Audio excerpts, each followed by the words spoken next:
এতিয়া কি হৈছে কালি পৰহি কোনোবা চুৱেটাৰ পিন্ধি স্কুল আহিছিলে নেকি এনেকুৱা দিনৰ আগতে কি হয়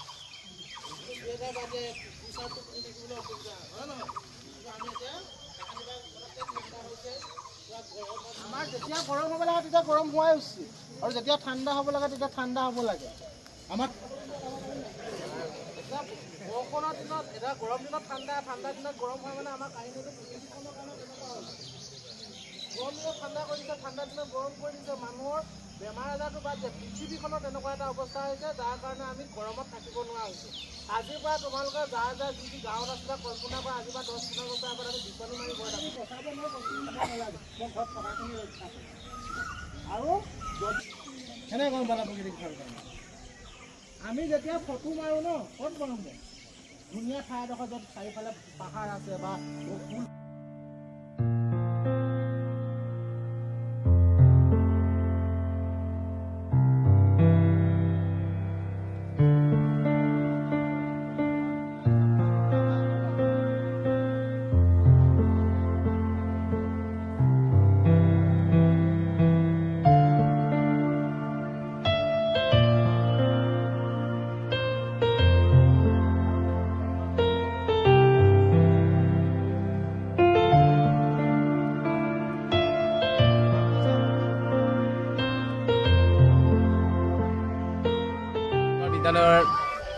পৰিৱেশ দিৱস উদযাপন কৰা হৈছে আৰু পৰিৱেশ দিৱসৰ প্ৰথম কাৰ্যসূচী হিচাপে আমি ক্ষেত্ৰভিত্তিক অধ্যয়নৰ বাবে আহিছোঁ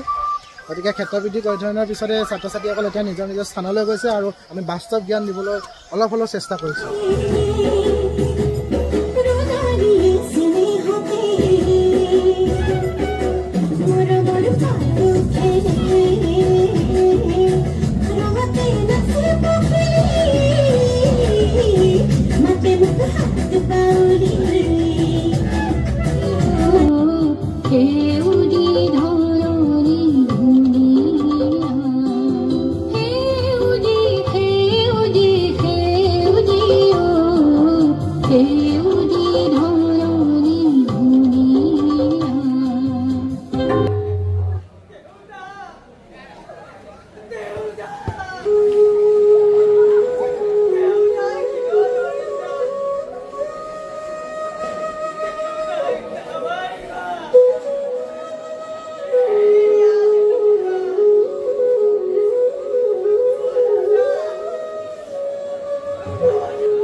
তুমি যে কৈছিলা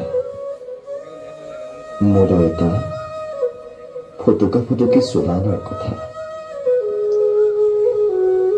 আকৌ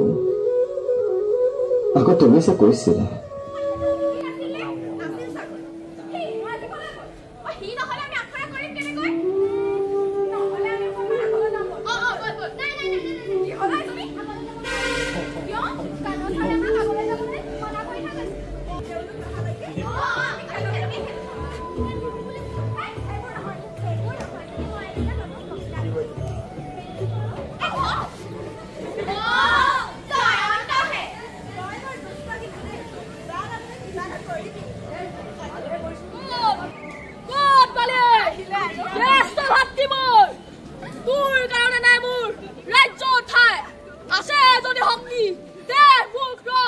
আজিয়ে হ'ব সময় তোক কৰিম মই মৰম